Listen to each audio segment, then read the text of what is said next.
Hello everyone, welcome to Editorial Insights, where we discuss editorials to help you improve your vocabulary and comprehension skills. And we discuss these from Monday to Friday at 10 a.m.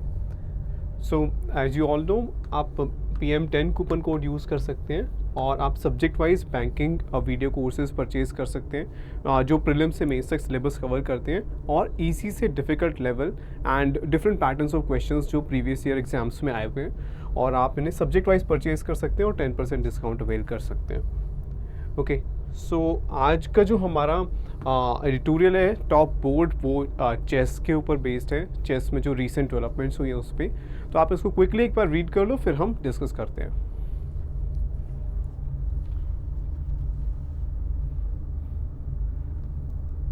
Next next okay, सो ये जो हमारा editorial है वो D Gukesh के ऊपर है। तो क्या हुआ कि a year after causing a major stir at the chess Olympiad, तो लास्ट ईयर क्या हुआ था कि जो डी गुकेश है उन्होंने एक स्टर कर दिया था। ये जो फ्रेज हम यूज़ करते हैं, कॉज अ मेजर स्टर, मतलब कि कोई बहुत ज़्यादा आप एक्साइटमेंट क्रिएट कर दो, बहुत ज़्यादा एक्टिविटी क्रिएट कर दो किसी वजह से। तो चेस ओलंपियाड में बहुत ज़्यादा एक्साइटमेंट और एक्टिविटी किसकी वजह से होती, डी गुकेश की। तो D Gukesh is demanding attention yet again, और अब लास्ट ईयर तो चेस ओलंपियाड में, और अब वो दोबारा अटेंशन जो है वो ग्रैब कर रहे हैं। क्यों? The 17-year-old on Thursday during the ongoing Chess World Cup at the Azerbaijan capital of Baku replaced Vishwanathan Anand as India's #1 chess player in live rating. तो अभी रिसेंट डेवलपमेंट है कि जो 17-year-old डी गुकेश हैं उन्होंने विश्वनाथन आनंद को रिप्लेस कर दिया as the highest as India's #1 chess player in live rating. Chess में हर प्लेयर की अलग अलग रेटिंग होती है, ठीक है, तो उस रेटिंग के बेसिस पे ही प्लेयर्स को रैंक किया जाता है। तो विश्वनाथन आनंद से एक स्टेप ऊपर चले गए, एक रैंक ऊपर चले गए हैं डी गुकेश। ओके, तो that has happen only once before, और ऐसा सिर्फ एक ही बार पहले हुआ है कि विश्वनाथन आनंद से को किसी ने जो है रैंकिंग में पीछे छोड़ा हो। तो एंड वेरी फ्लीटिंगली, और वो हुआ भी कैसे था, बहुत फ्लीटिंगली। कोई चीज़ जब फ्लीटिंगली होती है उसका मतलब बहुत थोड़े टाइम के लिए होती है, ठीक है, फ्लीटिंग सेकेंड्स, यानी कि बहुत थोड़े टाइम में कुछ हो गया। यहाँ पर जो लास्ट टाइम जब विश्वनाथन आनंद से ऊपर कोई इंडियन रैंक कर रहा था, तो वो सिर्फ बहुत छोटे टाइम के लिए, बहुत थोड़े टाइम के लिए हुआ था, ड्यूरिंग द लास्ट 37 ईयर्स। तो 37 ईयर्स में सिर्फ एक बार ऐसा हो, और वो भी बहुत कम टाइम के लिए। लेकिन इस बार ये दूसरी बार हो रहा है। अच्छा, लास्ट टाइम जब हुआ था तो P Hari Krishna edged past the 5-time world champion in March 2016। तो लास्ट टाइम ये 2016 में हुआ था, जब पी हरि कृष्ण ने विश्वनाथन आनंद से ज़्यादा रैंक ऑब्टेन कर ली थी। और ये एज पास का मतलब, एज को जब आप, वैसे तो नाउन होता है किसी चीज़ का, किसी ऑब्जेक्ट का किनारा एज होता है, लेकिन अगर हम बात करें कि जो एक वर्ब की तरह यूज़ होता है, तो एज यानी कि धीरे धीरे ग्रेजुअली किसी चीज़ को क्रॉस करना, ठीक है। तो aged past the 5-time world champion, यानी कि 5-time वर्ल्ड चैंपियन से आगे निकल गए धीरे, ग्रेजुअली। ऐसा नहीं कि बहुत बड़े मार्जिन से, एक स्मॉल मार्जिन से वो आगे निकल गए, ठीक है। तो यहाँ पर एज का मतलब स्मॉल मार्जिन से आगे जाना। पास्ट का मतलब होता है, जैसे हम टाइम में यूज़ करते हैं, जैसे 6:30, तो यानी कि 6 से आधा घंटा ज़्यादा। तो पास्ट समथिंग मतलब किसी चीज़ से कितना आगे है कोई। तो aged past the 5-time world champion, that means कि जो 5-time वर्ल्ड चैंपियन थे विश्वनाथन आनंद, उनसे वो आगे निकल गए, ठीक है। तो but Anand has never lost his India #1 rank in FIDE rating list since जुलाई 1986। तो वो थोड़े टाइम के लिए हुआ था, लेकिन रेटिंग लिस्ट जो है वो रेगुलर टाइम पर रिलीज़ होती है, और उसमें हमेशा विश्वनाथन आनंद #1 रैंक पर रहे। इंडियन की बात करें तो #1 इंडियन रहे हैं उस रैंकिंग में। और जो ये थोड़े टाइम के लिए हुआ था 2016 में, तो वो जो रैंकिंग रिलीज़ करता है FIDE, जो कि ग्लोबली चेस को ऑर्गेनाइज करता है, जो फेडरेशन है चेस की। तो 1986 से अभी तक विश्वनाथन आनंद ही नंबर 1 रैंक पर रहे हैं उस रेटिंग लिस्ट में, व्हेन ही ओवरटुक प्रवीण तीपसे। तो 1986 में विश्वनाथन आनंद ने किसको ओवरटेक किया था, यानी सरपास किया था, किसे पीछे छोड़ दिया था?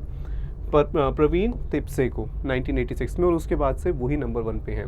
Gukesh is now close to ending that unbelievable run, और जो डी गुकेश है, ही इज, अब वो इस अनबिलीवेबल रन किस चीज़ के लिए यूज़ किया गया? अनबिलीवेबल रन, जो विश्वनाथन आनंद जुलाई 1986 से नंबर 1 इंडियन रहे हैं FIDE की जो रेटिंग लिस्ट है उसमें। तो इसको अनबिलीवेबल रन कहा गया, यानी जिस पे विश्वास करना मुश्किल है। इतना अच्छा जो, अब यहाँ पे रन का मतलब दौड़ना नहीं है, जो ये रिकॉर्ड रहा है उसकी बात हो रही है, ठीक है। तो जो गुकेश है वो इसको एंड करने वाले हैं, ठीक है। And it could happen in FIDE's next list. तो जब भी नेक्स्ट लिस्ट रिलीज़ होती है FIDE की, तो उसमें हमें देखने को मिल सकता है to be release in less than a months time, 1 महीने में वो रिलीज़ हो जाएगी। That will be a significant achievement, no doubt, और एक बहुत बड़ी एक उपलब्धि, एक अचीवमेंट होगी, and will boost Gukesh confidence further, और इससे उनका कॉन्फिडेंस जो है वो काफ़ी ज़्यादा इंक्रीज होगा। But that is more important, but what is more important is that he could be breaking into the world's top 10, और इससे भी ज़्यादा इम्पॉर्टेंट क्या है कि वो वर्ल्ड की जो टॉप 10 रैंकिंग है उसमें आ सकते हैं। तो ब्रेकिंग इनटू, ये जो फ्रेजल वर्ब है इसके डिफरेंट मीनिंग्स होते हैं, ठीक है। ब्रेक इनटू, तो अगर हम ब्रेक इनटू की बात करें, तो अगर आप गन लेकर जाते हैं, एक बैग लेकर जाते हैं और एक बिल्डिंग में या एक बैंक में, एंड वहाँ पर आप फिर कुछ डिमांड करते हैं मनी, तो वो ब्रेक इनटू, आप इलीगली फोर्सफुली किसी बिल्डिंग में एंटर कर रहे हो, उसके लिए ब्रेक इनटू यूज़ होता है। तो फिर यहाँ पर क्यों यूज़ हुआ, ठीक है। That he could be breaking into the world's top 10, break into कर रहे हैं, इलीगली फोर्सफुली एंटर कर रहे हैं। देखो अलग अलग चीज़ों के लिए यूज़ होता है। एक तो होता है ब्रेक इनटू, किसी बिल्डिंग में इलीगली एंटर करना। दूसरा होता है ब्रेक इनटू, जब आप किसी कॉन्वर्सेशन में अपनी बात रखते हो, ठीक है, किसी कॉन्वर्सेशन को इंटरप्ट करते हो और आप अपनी बात आगे रखते हो, तो उसके लिए भी ब्रेक इनटू यूज़ किया जाता है। जैसे he broke into the discussion, तो यानी डिस्कशन हो रही थी और उसमें वो पर्सन जो है वो अपना ओपिनियन देने लगा। ब्रेक इनटू हम यूज़ कर सकते हैं।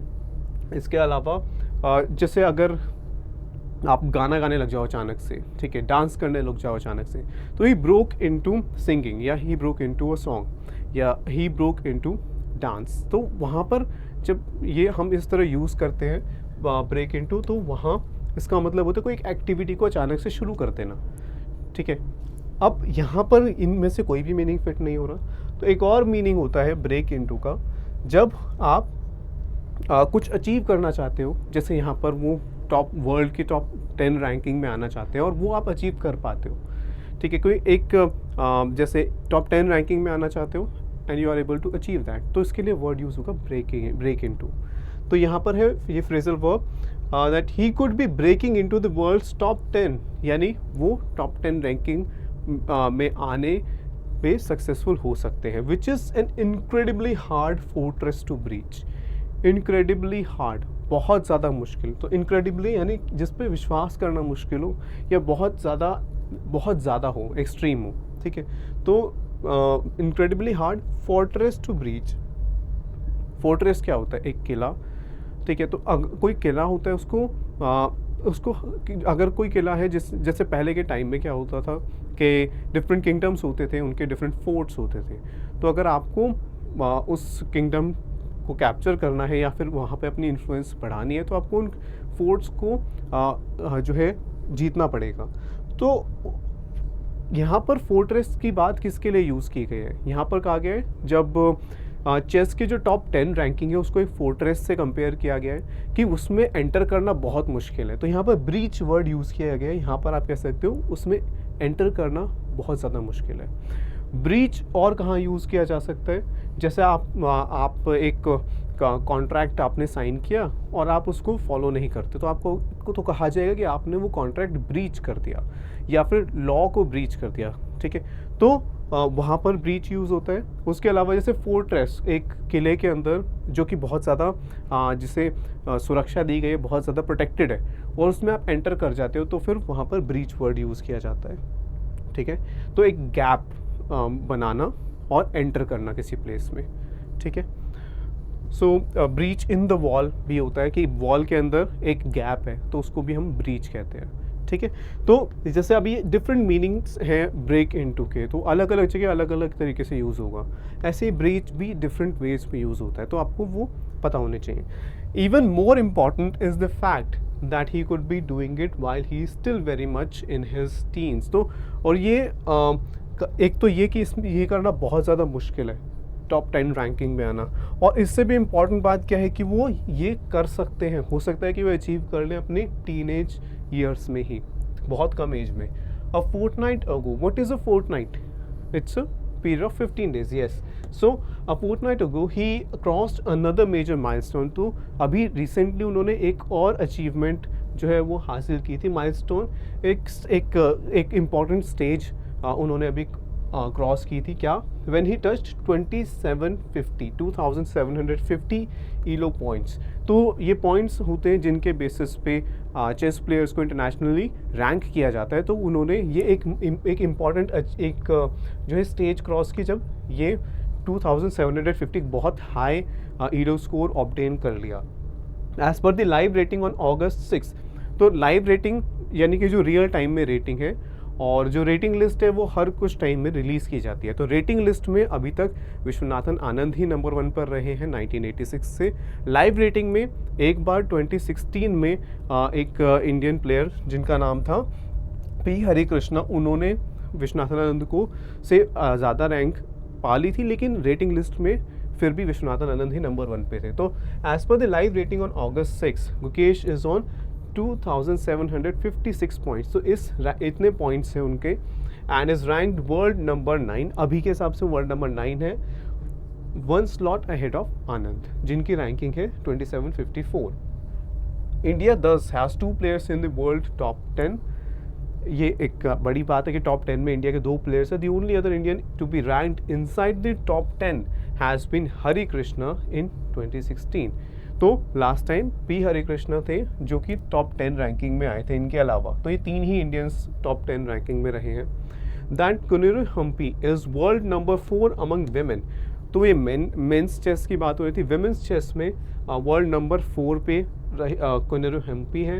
And Dronavalli Harika number 12 also shows how far India has traveled on the chessboard from the time when it did not have a single grandmaster until Anand।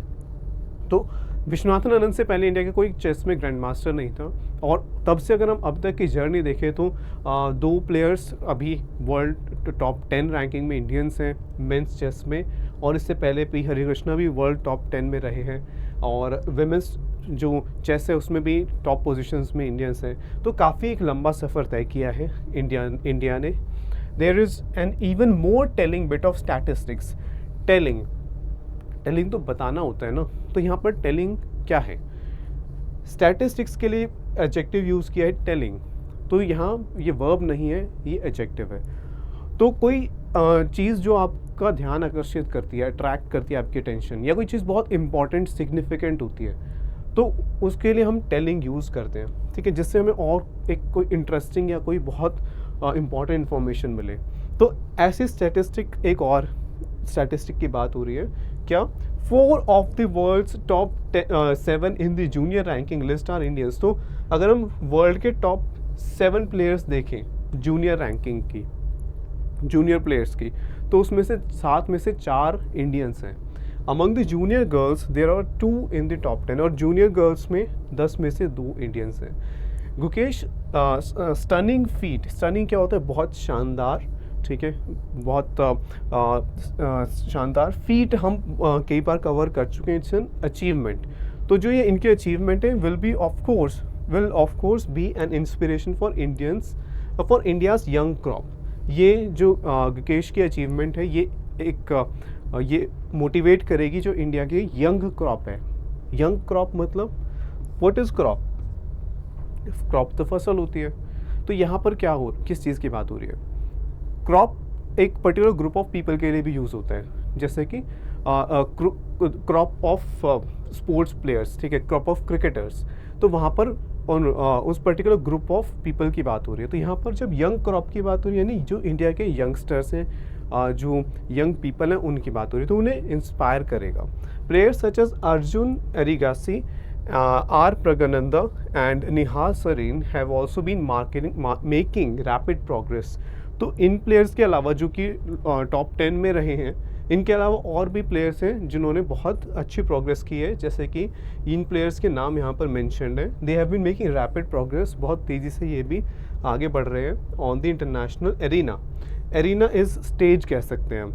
तो इंटरनेशनल लेवल पे ये काफ़ी तेज़ी से आगे बढ़ रहे हैं ना, part of the golden generation of Indian chess. और ये जो अभी करंटली जो इंडियन चेस प्लेयर्स हैं, इन्हें कहा जा रहा है कि इंडिया की गोल्डन जनरेशन है, क्योंकि हर लेवल पे, चाहे वो वेमेंस चेस हो, मेंस चेस हो, जूनियर लेवल हो या फिर जो सीनियर लेवल हो, सब पोजीशंस पे इंडियंस बहुत अच्छा परफॉर्म कर रहे हैं। Gukesh is leading that exciting bunch of players. तो अभी इन सब लोगों में सबसे आगे भी गुकेश चल रहे हैं। And with in a few years he could pose a serious challenge for the world title. और हो सकता है आने वाले कुछ टाइम में वर्ल्ड टाइटल के लिए भी एक बहुत अच्छा चैलेंज वो रखें, यानी कि उसके लिए भी वो कम्पीट करें।